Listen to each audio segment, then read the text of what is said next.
Hello, listeners.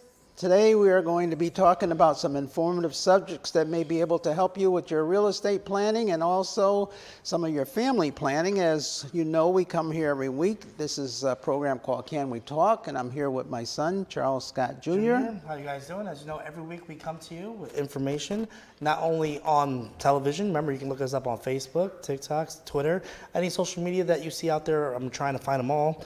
We get clips, full episodes, and more information about what we're talking about. So today we're going to talk about one of our favorite subjects, and that's the free money that's being given away. You know, free money, free money, free money. No, everyone likes to hear that subject.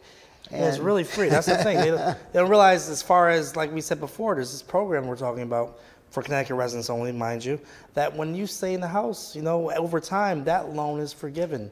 Really, you don't have to pay it back. Also, some of the other programs that are out there and what's happened within the last week within the economy. One of the big news. Yeah, big news. The interest rates are staying pretty stable.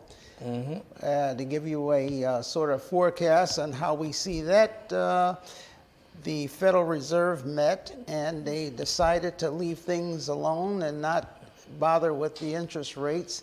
So as far as we're concerned, they're saying that the interest rates are stable up until probably around May of this year. Yeah, that's what I was going to say, because this past week, you know, Jerome Powell had an interview on 60 Minutes where they were saying they have to meet in March and they have to meet in May. They foresee March being another, like January was, where they're going to leave things stable. Because remember, when the interest rate is changed by the Federal Reserve, like you've seen in our episodes from last year and this year, where it says that it's like turning the volume down on TV, but there's a delay. They turn it down, they turn it up, the economy then reacts. And then how it reacts is what they're going to do next. So mainly right now, they're just waiting to see where things are going to go. Yes. But that doesn't mean that you have to wait to see Right, where things go. I was going to say that. Don't wait, because remember, you know, I'll date this episode right now, right before spring. Spring is a time where, you know, daylight saving time happen where the sun stays out longer. People say, oh, I want to go look for a house. You know, sun doesn't set till 6 o'clock, 7 o'clock. But what does that do? It brings on the competition. So why not get ready now, start searching now if you're able to I'll say, beat the crowd. Well, one of the other things you got to realize is this. When the interest rates go down, and the interest rates, let's first of all clarify that interest rates are good right now. Now's a good time to buy interest rates around 5.5%, 6%. Yes. So that's not bad. That's really, you know, sort of normal as to where they should be in the first place. Yes. But it's a psychological effect. People think that if it goes down, by a half a point, that's going to be such a tremendous thing. I mean, it's good over the long term, but when you really look at it, as far as a mortgage, it only equates to maybe about $100 or $150 a month difference, if that, depending upon the size of your mortgage. Exactly. So if you're getting a $200,000, $300,000 mortgage, it may only be like $50, $60. So that's not going to really be a deal breaker, because you figure if you stay where you're at right now, What's that the interest landlord What's that interest rate? Well, not only that, 100%. the landlord is not going up by $50. He might go up by $100 or $200. Yes. So, you know, look at it that way. Are you going to stay where you are because it's going to cost you $50 more for the mortgage and pay $200 a month more for the rent? Yeah, people doesn't make sense. People don't really equate that. They hear the interest rate. I mean, if you take out, one of those calculators, the mortgage calculator, you'll see although interest rate goes down or up, it may be just a difference of $50 or $100 on your mortgage. Whereas if you're in your apartment, the landlord's going to go up every year because his expenses are going up every year. So which position would you rather be in? Well, I think one other thing you got to really look at is this. What happens is that if the interest rate goes down even a little bit, people get it's like what do you call it? Stirred mentality. They come out. They come out in the droves. Everybody starts coming out. This is the time to pounce. You know what? They're going to call from the mortgage broker. Yeah. Then the prices go sky high. That's the effect. People still don't realize that when the interest rate goes down, we got more people in the market. But remember, we're still in the inventory crunch. Although inventory is predicted to go higher this year, we're still at the point where there may be more buyers than houses, I'll say. So what we're saying is that be proactive. Yes. Get ready. Start putting things together. We're starting into another year. Tax time, use that tax payment that you're going to get. Hopefully you get a nice size one. Use that to maybe pay down some debt. Get ready to buy the house. Add it to your down payment savings, You're going to be enticed by a lot of these commercials to buy furniture, buy cars, but maybe resist that this year. You can probably get into a home. And don't use the excuse, well, your old car is having trouble. Oh, yeah, that's the And classic people one. go out, and what do? They say, oh, I bought a new car because my old car was giving me trouble. Don't buy a new car. Buy a used car. If you can, shop around, look in bargain news. Get a car that you can even pay cash for. Get something for Yes. around maybe $4,000 or $5,000. Pay for it. That way there's no payment. And you don't even have to have full coverage because it's paid for. Yeah, you But get just the liability. There So you go. You're saving there. The full coverage might cost you $350 a month. The liability might cost you $150 a month. So you're saving $200 there. Just get yourself something. That is, if you have the goal of saving money and buying a house. Because I was going to say, some people may buy a car in January, so I'll start shopping for a house in May. Remember, you have new debt now. You have a lot of these car loans are going past 5 years, up to 6 years. That debt is going to stick with you. When you go to your loan officer, you go to your bank, they're going to say, well, you just recently bought this car. This debt's going to kind of hinder you. So we want to emphasize that. If you are looking to buy a house, if you're looking to borrow money, do not go into any major debt. No. Do not go and charge on your credit card exorbitantly. Do not buy a new car. Do not put anything on your credit that's going to make a big payment that you have to come up with on a monthly basis. You don't need to do that right now. And also remember, you might get some calls from some friends or family. Be careful on what you're co-signing with. Ooh. Remember, even though you're a do that. co-signer, it's still on your credit. You may say, well, they're making the payment. How many times have you heard a customer say, well, I co-signed on the car, but they make the payments, so I'm going to tell the bank that. Remember, the bank's going to consider that your debt also. They could lose their job. Yes. They could get mad at you. Or they might miss the payment and not even tell you. Oh, that's even That's worse. the worst one. That's even worse. Remember, they're going to get the mail. They're going to get the late notices. You're not getting the mail. You're not getting the mail. The only thing you're getting at the end is when the sheriff serves you with a notice to show up at court Man. for the bill that your friend, your relative didn't pay on, and when you co-sign for that, you're on the lawsuit. Yes. So you have to go to court. What's worse is that, say you moved and they don't serve you, you don't even know that the person didn't pay. How about that? Sheriff didn't even serve you, and now you lose for failure to appear. By default. You didn't show up at court, so you automatically lost. Now, when you lose, next thing the creditor can do is go and get an execution. That means that they can take money right out of your pay. You might Garnish your find pay. out that you're getting that paycheck this next week, this nice big fat paycheck, and you end up looking and there's no money in your account. See, garnishment, what's that mean? It happens. People don't realize. We run into that. So now you're expecting a paycheck. At that point, you find out there's no money in the bank because they can go in and take all the money that you owe them out of the bank, and you're not getting a paycheck on top of that. Yes. Then on top of that, your credit is messed up, and now you call your friend up and they're saying, oh, I got into some hard times. Now they start confessing everything Yeah, to how you. about that? But the creditor doesn't care because now they're not putting that money back in your account. Make sure the person realizes. They may say, oh, I'm not going to give them a call because remember, they co-signed it. That's going to hurt my credit, not their. No, it's going to hurt both of your credits. Remember, your co-signer's equal as liable as you. That's why you're on there as a co-signer. And if you already have a house to begin with, Oh, how about that one? they'll put a lien on your house. You won't be able to do anything until you pay that lien off. Yes. You won't be able to refinance.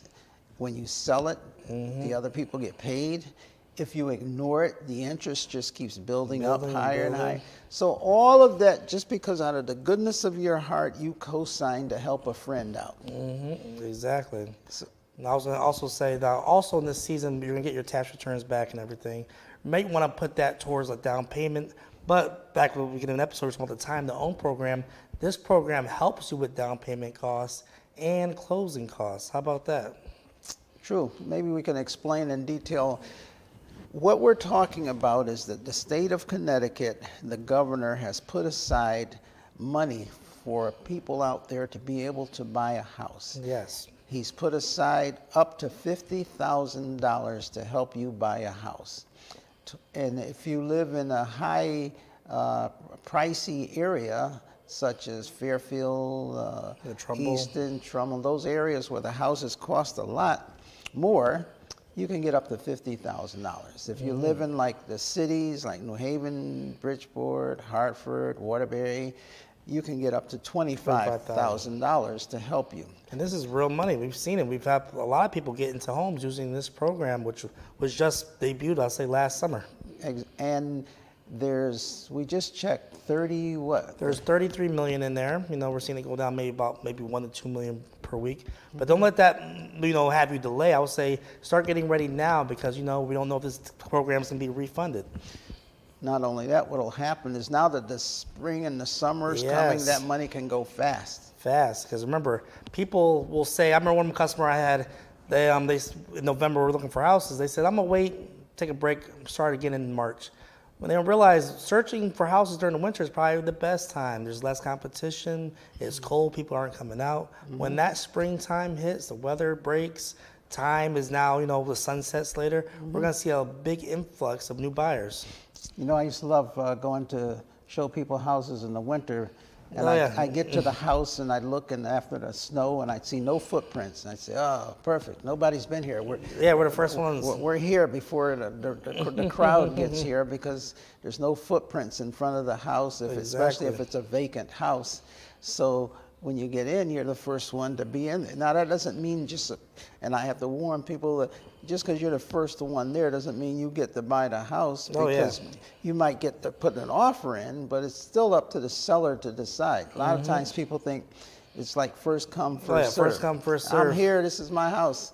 I claim Accept my offer. It's Not mine. quite. So, you got to have a good offer to begin with, and you got to, have as much money as you can to put down and save. That's why that program that we're telling you about is good because it gives you the buying power.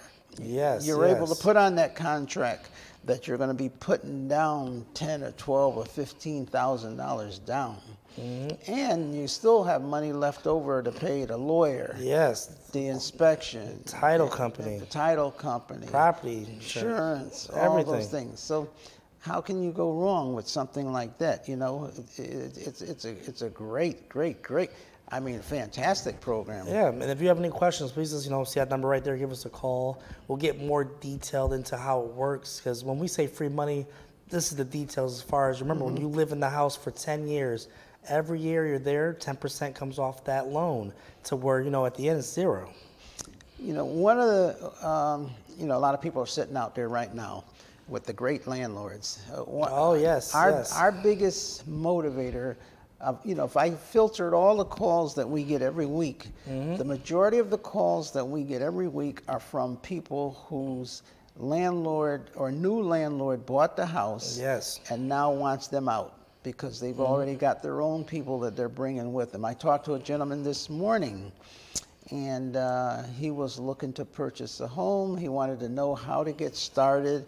I explained everything to them. And there's also these people that have been renting for 15 years, 20 years. Yes, 15, 20. And they are in shock because they haven't done anything for 15 or 20 years. He's looking to buy a house for $75,000.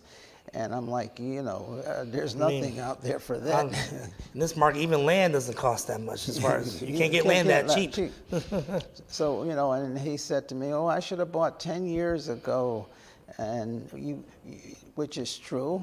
But what happens is that as the years go by, people get settled in their ways. Yes. And they spend the money that they make as they're going along. They just keep spending the money. And now all of a sudden, a new landlord buys the house. and a new landlord, you might be paying, say, $900 a month rent. I was gonna give that example. So I know someone that called me, they said they were paying $900. New landlord came in. I mean, he boosted up to $1,400, which is the market rate.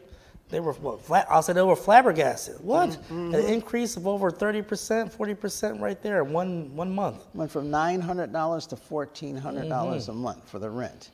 Now, what happens is that when you go out there and you look for an apartment, you're finding out that in some cases the rents might even be more than that. Yes. $1,400, $1,500, $1,700. You know, a 2-bedroom apartment right now averages right around, I'd say, $1,600 to $1,800. Yes. You know, in some cases, 3-bedroom, you might be looking at $1,800 a month and up. Now, I just want to explain people may say, well, the people living there, I mean, how could that landlord have them have such a low rent in the initial beginning? Because you remember, these houses bought by these good landlords were bought in the 90s, the 80s, maybe in the 70s. These people may not even have a mortgage, which makes it affordable for them to have low rents. You know, they can still have all their expenses covered, their property insurance, their taxes. But when their time to sell that house, they want to move to Florida, they want to retire, the new owners are going to be paying what I'll say is market rate for the house. They're going to be paying $400,000, $500,000. Their mortgage is going to be pretty pricey, and they're going to have the rents reflect that. So what happens is that when you go out into the marketplace and you start looking for an apartment, you know, no matter where you go, the rents are going to be that market. They call it the market rate, what everybody else is charging for the rents. And because there's a shortage of everything, if you're not able to take that apartment, somebody else will. Yes. There's somebody, you know, right behind you. But also, before you even get to that point, if you're going to apply for an apartment, you have to be qualified. Yes. Because what the landlords are doing is, a lot of cases, they use third parties to investigate the tenant. Years ago, you know, rent was $800, $900. You knock on the door, the landlord asks you a couple of questions, you give him the money, give you the keys. You know, a lot of times people will call us and they'll say, I got the money, I'm coming over, I got the money. Well, it's not as easy as I got the money. I will say, I'm not just going to blame, you know, what happened in the pandemic, but nowadays, when you apply for an apartment, it'll say it's a process. It's say almost like in the mortgage, you're gonna have it's like or applying for a job. We're gonna have to talk to your references, your current landlord. How are you doing on that, you know, lease? Do you have a lease? Are you running away from a lease? Are you being evicted? Remember, people don't realize. I get a lot of calls when you get that notice to quit on the door. It may scare you and say, I'm gonna start looking for an apartment now before I go to court. The fact that you have that notice to quit, you have a court in the system, your name is in there. You're basically starting your eviction process. You know, that can hinder you. You know, unfortunately, it's like almost the criminal system. You know, people say you're in the system. So what happens is that when you don't pay your rent, if it gets to the point of where the landlord serves you an eviction notice, just the mere fact that he served you under the process, the summary process, now your name is put on the computer in the court system. And any landlord, or not only a landlord, anybody, public knowledge. You can watch this program and go to the State of Connecticut judicial website. It's called the judicial website, State of Connecticut. You can go on the internet, you can go on that website, put in somebody's name, anybody's name that you want to. It says name search. If that person has a notice in the court, if that person's even got notice for tickets, for liens, criminal, water bills, anything. No matter what it has to do that's in the court system, their name is going to pop up and you're going to see all of their records. Not only that, you not only see that somebody was being evicted, what you also see if they replied. Let's say you get served with a notice to quit and you're asked to leave, and you feel as though it's not fair, and you decide that you want to go to court and you want to write into the court and explain to them what happened. Or if you agree to move, you might say, well, okay, I understand I'm wrong, I'm moving by such and such a date, and then you don't, or whatever. Everything you write, everything you say is recorded and put on that website. People don't realize that. On the website. It's on the website, a scan of what you wrote, your handwriting and everything. Everything. And it's the complaint, the summons, everything's laid out in order. So when you look for an apartment, you get me on the phone. I mean, if you told me something other than what the court says, then I can tell. I can read it right there in plain English. There. Yes. Some people will call and look for an apartment, and they'll say, oh, the landlord got his rent, and I paid him, and he should not have filed that notice and to try and evict me because everything was paid up. And while we're talking to the person, we can go right on the computer right then and there, real time, put their name in, and I'm talking to an individual on the phone, and I'll say, well, it says here that you said that you were going to be moving out last month and you're still there. And they say, oh, where did you see it? I said, I'm reading right here what you sent into the court. And exactly. It's got your signature on it. You agree to all of these terms, and it's all right here. And they go, oh, that's up there? And I'm like, well, you don't said realize that. That's what you sent into the court. So now, not only can I see that, anybody in the state of Connecticut, as long as they can type your name in, boom, everything you submitted to the court goes right onto that website. And what I want to bring this up is because remember, when you're looking for an apartment, these landlords are now using these third-party services, and I will say sometimes they may not be as thorough. What they're going to do is they're going to have a robot scan that website for your name. If your name comes up, it's just going to tell the person, green check mark, this person's in the system. It won't say why, whether you won your eviction or moved out and paid back landlord. The fact that you're in the system may cause the landlord to double think his choice. Mm-hmm. Only thing I'm trying to tell you is that you got to be very careful and of the decisions that you make, and be aware that everything now is real time and everything can be tracked. And you have to be able to prepare. If you're planning on moving, get a good rapport with your landlord. Do not, do not get into a big fight with the landlord, because it's going to hurt your chances. I'm glad down you brought the that road. up. I also want to tell people don't realize this. I talk to a lot of people per day about apartments, and people don't realize. Let's say the landlord isn't fixing something. He's not fixing this, fixing that. Don't get revenge or retaliate against the landlord by not paying the rent. That's only going to hurt you in the long run. Remember, you signed a lease agreeing you're going to pay the rent. So always pay your rent. But, if something's not being fixed, then maybe report it to the health department or something like that. That's the more, I'll say, fair thing to do. Exactly. A lot of people feel as though, well, if the landlord doesn't fix this, I'm going to withhold the rent until he fixes it. In the lease or in any agreement, it does not say there that you can withhold the rent if he doesn't fix anything. You still have to pay the rent. However, you can call the health department. You can have the health department come out and see it. And then also, before you even do any of that, you should tell the landlord to fix it. Number two, you should send him a letter. Yes, I was going Put to it say in writing. Yep. And if he doesn't accept put it in certified mail, so he's got to sign for it. Exactly. That way the landlord is aware of the problem, even though you say, well, he's aware because I told him. Now it's your word against his word if you ever have to go to court. If you send him a letter and you put it certified where he's got to sign for it, and you keep a copy, and you go to court and say, I gave him notice. And then you've got to also give the landlord a certain amount of time to make the repair and give him access to the apartment. You can't tell a landlord this doesn't work, that's my favorite. And then don't let him in the house to fix it. Want you to fix something in the bathroom or kitchen, but they're never home and they don't want you in there without them there. So you got to be cooperative also. There has to be cooperation to let the landlord in to fix it. Even if you take the landlord to court, the court is going to say, okay, you don't go directly to court. You go to what they call arbitration. Yeah, I was going to say that. And the arbitration person will sit there and get your side of the story. They'll get the landlord's side of the story.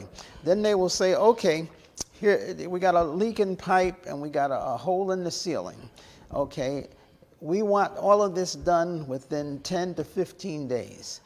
They give the landlord time to do it. And they tell you, you have to give the landlord access to come in and fix that item. So now everything gets put on hold because The landlord is aware that the things have to be done. The landlord has to have them done within a certain amount of time. Now, if the landlord does not do it within a certain amount of time, then you can go back into court and say, these items were not done. Exactly. Then what will happen is that they, in turn, then the court can order that the rent be held in the escrow. Only the court can say Only the that. court You can do can't that. just withhold it because you feel like you want to do it. Then the court could say, okay, the rent can be held not by you.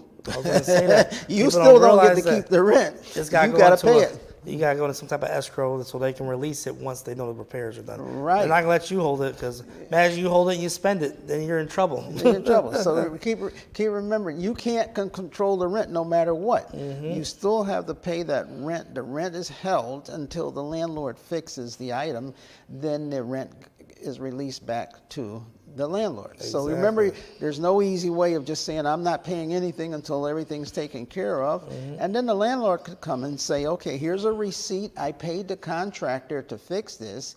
And he couldn't get to it because he had other jobs. So everything is subjective to, you look at different things. Mainly we're just saying that we're trying to give you advice out Yes. there to help put you in a better position as to things that you can do. But if anything, let's not get into that situation. was gonna say that. Let's build That's- your credit up. Let's take advantage of that time to own program. Let's get you that free money so that you can buy a house. And then one thing I wanted to mention also for people that are watching this program, I see it a lot, I get a lot of calls every day. Some people are going through, I'll say, almost foreclosure. Remember, the bank doesn't own the house. You have your name on the Oh, deed. good. You can have time to sell this house. This is different this time. This isn't 2008. A lot of these houses have a lot of equity. You can tap into that. Give us a call. We actually saved someone last week from losing their house to the bank. Don't let these banks take your What did I house. tell you this morning? I got a call. What time was it? I told you. 5:30 in the morning, the guy opened a letter, and they so shocked they call you after business hours. He called me 5:30 this morning before I even got out of bed. Not saying everyone call at 5:30. Don't wake Well, them up. He left a message, but he was motivated. Yes, so- The bank wants to foreclose, and I said, "Well, don't worry, you got time." So if you're out there and you get a letter from the bank or you're being foreclosed on, give us a call because there's time that we can do something to help you We and specialize that. We help a lot prevent of that families. foreclosure and put some money in your pocket. Exactly. So until next week, God bless. amen.